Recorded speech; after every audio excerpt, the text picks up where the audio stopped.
पुरी, जो कि उड़ीसा में है, वहाँ एक भव्य मंदिर जगन्नाथ धाम, जहाँ श्री कृष्ण जी की पूजा श्री जगन्नाथ जी के रूप में की जाती है।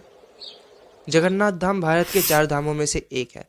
यहाँ हर साल लाखों भक्त आते हैं। यहाँ श्री जगन्नाथ जी अपने बड़े भाई श्री बालभद्र जी और अपनी बहन माता सुभद्रा जी के साथ हैं। और इस भव्य मंदिर के बारे में बहुत सी मिस्टीरियस बातें हैं जो हमें सोचने पे मजबूर कर देती हैं, जिनका साइंस के पास भी कोई जवाब नहीं है। इस मंदिर के टॉप में एक झंडा है जो हमेशा हवा की उल्टी दिशा में बहता है। अब ये बात किसी को नहीं पता कि ऐसा क्यों होता है। और हर रोज इस 45 मंजिले मंदिर को एक पुजारी बिना किसी प्रोटेक्टिव गियर के अपने नंगे हाथों से चढ़ता है और इस झंडे को बदलता है। ये परंपरा 1800 साल पुरानी है और कहा जाता है कि अगर एक भी दिन ये परंपरा नहीं की जाती तो मंदिर अगले 18 सालों तक बंद रहेगा। चाहे जितनी भी धूप क्यों ना हो, सूरज कहीं भी क्यों ना हो, बट इस मंदिर की परछाई नहीं दिखाई देती। अब ये सिर्फ एक मिरेकल है या फिर एक आर्किटेक्चरल वंडर, ये किसी को नहीं पता। यहाँ जो महाप्रसाद बनाया जाता है उसे हजारों पंडित मिलकर बनाते हैं। इसे 7 मटकों में एक के ऊपर एक रख के बनाया जाता है। और सबसे मिस्टीरियस बात यह है कि जो मटका सबसे ऊपर रखा रहता है वो सबसे पहले पक जाता है। टेक्निकली जो आग के सबसे पास है वो पहले बनना चाहिए, बट ऐसा नहीं होता।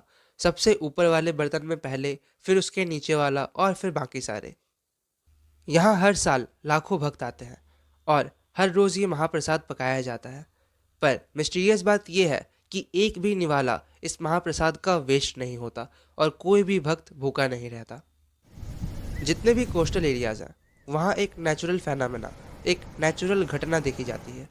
दिन के वक्त हवा समुद्र से ज़मीन की तरफ और रात के वक्त हवा ज़मीन से समुद्र की तरफ चलती है, बट यहाँ पुरी में ये हवा की दिशा उल्टी होती है। इस मंदिर के ऊपर एक चक्र है जिसका वजन 1 टन के बराबर है।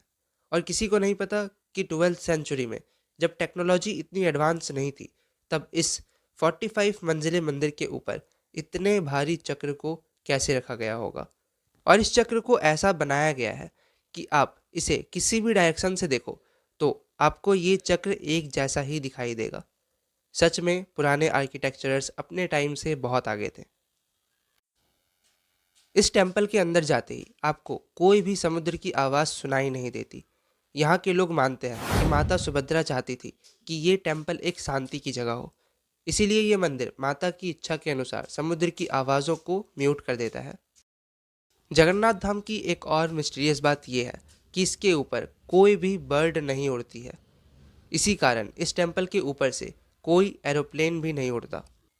कुछ लोग मानते हैं कि ऐसा इसलिए होता है क्योंकि नेचर को भी पता है कि भगवान से ऊपर कोई नहीं। जगन्नाथ टेम्पल में जगन्नाथ जी की जो मूर्ति है वो लकड़ी से बनी हुई है। इस मूर्ति की भी एक स्टोरी है जो मैं आपको कभी और बताऊंगा। तो ये जो मूर्ति है, मान्यता है कि इस मूर्ति में श्री कृष्ण जी का हार्ट है और हर 12 सालों में इन मूर्तियों को बदला जाता है और नई मूर्तियों में उनका दिल एक पुजारी रख देते हैं। और जब ये परंपरा निभाई जाती है तब पूरे सिटी की लाइट शट डाउन कर दी जाती है। और ये जो परंपरा होती है उसे पुजारी अपने आँखों में पट्टी बांध के करते हैं।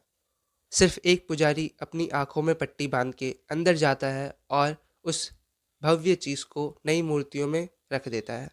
बाद में उन पुजारी ने जब अपना एक्सपीरियंस बताया तब उन्होंने बताया कि जब वो ये परंपरा कर रहे थे तब उन्हें ऐसा प्रतीत होता था कि उनके हाथों में कोई जीवित चीज़ है। इस भव्य जगन्नाथ मंदिर के बारे में और भी कई मिस्टीरियस बातें हैं। अगर आपको कोई बात पता हो तो कमेंट करके ज़रूर बताइएगा। और अगर आपको ये वीडियो अच्छा लगा तो लाइक और सब्सक्राइब ज़रूर कीजिएगा। मिलते हैं दूसरी वीडियो में, तब तक के लिए जय जगन्नाथ।